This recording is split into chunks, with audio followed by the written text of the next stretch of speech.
Today I want to talk about attitudes. And the reason why I want to talk about attitudes is because for me, attitude is aligned with leadership. And leadership don't always mean that you the boss, you a supervisor or a leadership position. Leadership can start with yourself. Take accountability for your own actions, and your actions is connected to your attitude about things. What I find that trips a lot of us up is not being able to manage our attitudes. Let me break this stuff down. People create prototypes of things that remind them of their past experiences.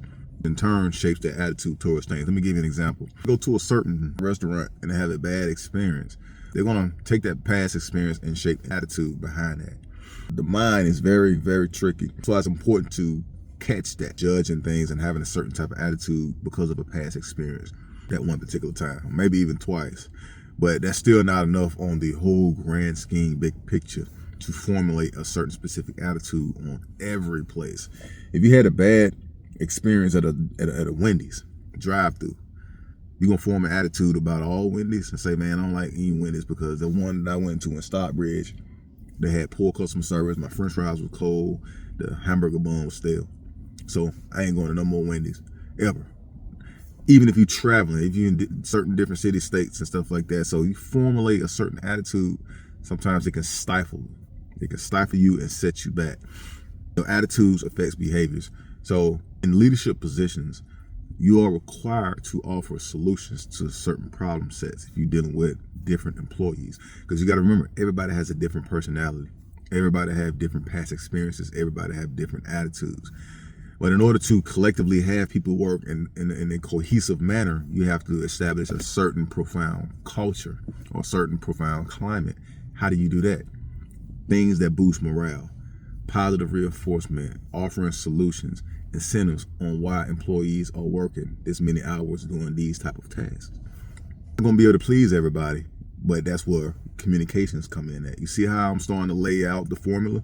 Attitudes affects behavior, leadership, profound problem solving, and then communication. The left hand talk to the right hand. We will have a synergetic type of environment that will have a high functioning culture and a high functioning climate versus everybody that has a poor attitude because of their experiences coming in day to day. It's always been negative and down and distraught, that they're going to already have a certain type of behavior before they even walk in the door.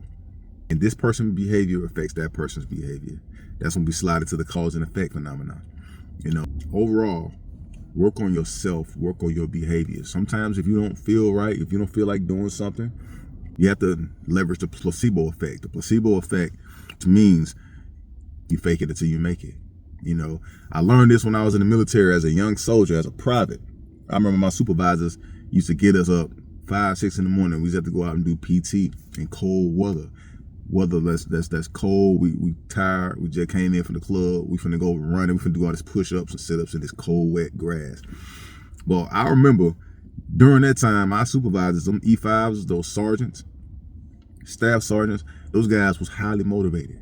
Now, looking back on it, when I got into those positions, I ended up doing the same thing because I remember from what I've learned as a youngster, I started to do with my subordinates. I started to put on a certain type of character, a certain type of behavior that although it's cold out here, we all don't want to get out here and do no exercise this morning. We finna wrap this thing up. We finna get out here and get after it because we're doing ourselves a disservice if we think negatively about this whole hour of PT that we're about to do. So it's fake like we're having fun, and the placebo effect will kick in, and before you know it, it'll be 5 minutes left in the whole ordeal, and we can just cool down, stretch, and then we can get inside and warm up and go eat breakfast. And that right there works. That attitude affects not only my behavior, but other people's behaviors. Because there was times that I didn't want to get out there in the morning and stuff too, even though I was supervisor, but I couldn't show that.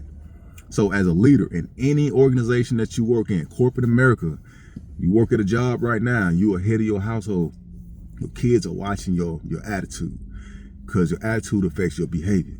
This is consistent, even in marriages, even in relationships. If you have a certain type of attitude, that's what communication comes in at, to talk about it. So that way we can mitigate certain type of rifts, arguments, and self-destructive behavior. It's just a chaotic culture, because the culture and climate affects the morale and performance of the whole ordeal, the whole ship. So bottom line, if every last one of us, on a bad day, on the day that we don't really feel it. We got a lot on our mind. We can just utilize the placebo effect to affect our attitude, it affects our behavior, and we can pretend that we're having a good day. In psychology, we call it hunting the good stuff. They used to tell us, like, if you had a flat tire this morning, you put a donut on, but you came to work. So even though you had a flat tire, you put the donut and came to work. What was the good in all that? You find a way to work. There's a lot of people out here who don't even have a car. Hunt the good stuff. It will reshape your thought process. It will reshape your attitude, and in turn, it will reshape your behavior. Just wanted to drop you guys some nuggets because not only it affects the household, it affects the city, the town that you're in, but it affects the nation. Right now, we're going through a time in our nation that everybody's attitude is up and down because of the unknown and because of certain things that's going on. And we don't want it to affect the behavior because we've seen this time and time and again. All the video content, our videos on the news in your local town. You've seen how attitudes affected people's behaviors, which in turn affected people's performance. And I'm only talking about prosperous performance. I'm talking about performance in like doing stuff that's self-destructive to each other. And we don't want to go back down that road here. It's 2025. It's time to stay alive. It's time to thrive, find love, get you a shorty, get you a relationship. We have to focus on nurturing companionships to bring families back together, because families is actually the glue that connects the culture, and the culture affects the ecosystem, which in turn affects the city, state, country. So it's a prosperous day. Have a good attitude about things, man. And if you struggle with that, you can always exercise. Exercise releases those feel-good hormones, those endorphins. Put yourself to a challenge. Sometimes going to the gym when you don't feel like it is what's required to push you and challenge you through adversity. That's a moment of adversity for a lot of people. But once you do it enough, you'll start to normalize prevailing through that adversity. You can go home and take a shower and feel great about it because you feel like you accomplished something and you didn't let yourself down. So that's why my bottom line in wellness is fitness. Physical fitness, mental fitness, and spiritual fitness. And that comes with being open-minded.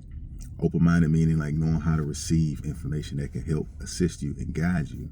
And then while at the same time, getting rid of all that chaos that's up here, all that distraction, that noise. A lot of people have a lot of noise up in their mind. They need to sometimes get out, hug a tree, meditate in front of the sun, go out in your yard, set a mat out, a blanket, close your eyes, and just tilt your chin up and just meditate. Try not even think. Clear your mind. You'll be able to hear God's messages, because you pray. If you're a praying person, you have to clear your mind with all this noise. It can help reset your attitude.